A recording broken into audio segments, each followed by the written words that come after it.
when we felt the execution was not good. Now here we have a very good, I think the objectives of this program are very good. The idea is fantastic. We are very happy that the government is keen to help industry get good, skilled, qualified people. Dr. Bangaru Raju is here. Mr. Ranjit Madan is here. A lot of you from industry are here on a Friday evening. So we don't need to worry about the need. The need is there. We understand the huge disconnect.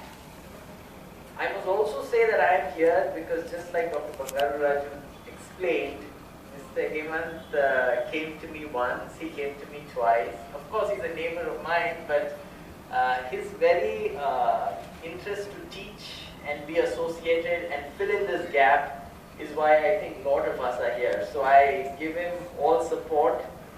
And I think now what I would like to do is I'm going to play devil's advocate. And like they said, like the compare said very rightly, I think this is the time to throw the forum open because all of you here are out of curiosity. So I think my first question is, if we can put that mic here on the table, I think we can just quickly have some people answer, like Mr. Madan or Mr. Hemant can quickly answer to these queries that you all can throw up, but I'm going to just start with the first question. My first question is, sir, we have a deadline from DCGI. Well, India, we work on rocket technology. So we work, we fire, hopefully when there's fire on the backsides, we're running. Now we have a deadline which says that by January, we need to make sure that, you know, our current staff is qualified and accredited by the Skill Development Council. So my first question is, Mr. Hemant has taken this initiative and he's looking at new recruits, new students coming out from industry.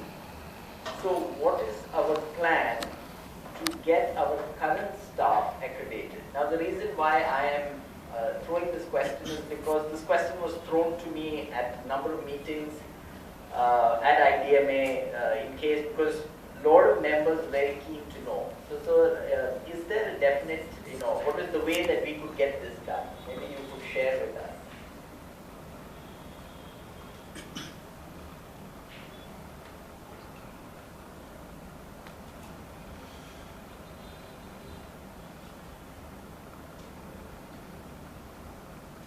I'll speak now. I hope I'm audible. Hello. Yeah. Okay. So yes, the DCGI, the CDESCO team has put out a circular which talks of a deadline of 1st of January 2018, by which they've asked the organizations to get their existing workforce assessed and certified. Dr. Singh was in fact also at our last GB meeting. So was Rajiv. And I think this question was put to him. Can this be relaxed, was the question put to him. And his answer was no. In fact, I think he said, I'm willing to bring it forward, but I will not move it back. Now, let's put this in perspective in numbers. So, 800,000 total workforce employed. And we're talking of starting off with 9 job roles that comprises of 50% of the job volume. That's outside of the 200,000 that's medical sales reps. So 800 less 200 is 600,000. 600,000, 50% of that is about 300,000 total is what we are talking about. First and foremost, getting those assistants certified. The circular was put out on August 26. We stand today, end of March. September, October, November, December, January, February, March. If my math is correct, 7 months, more than 6 months have gone by. What steps has the industry taken to nominate their existing workforce in answer to that circular. A lot of you are present here, you would know how many you've nominated. Now, I don't have to reiterate what the Ministry of Health and Family Welfare and the CIDESCO team feel about this issue. I think all of you at various points have stated that this is not debatable. It comes from the Prime Minister's office downwards. It's the industry that's been talking of wanting a highly skilled workforce. The industry defined the standards. The new hires should be certified as per those standards. We're making all efforts. We need your help to make that happen faster and smoother.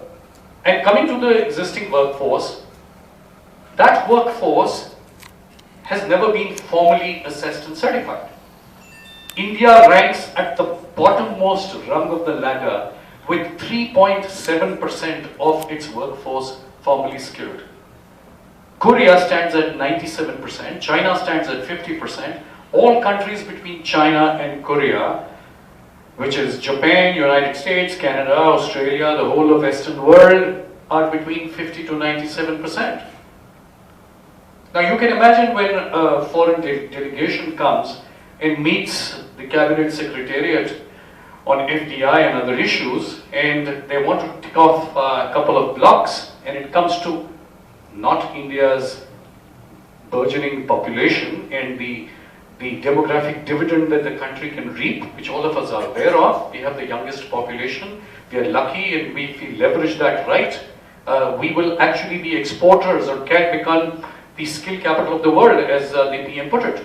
But at 3.7%, it's difficult for anybody to say that that box has been ticked off.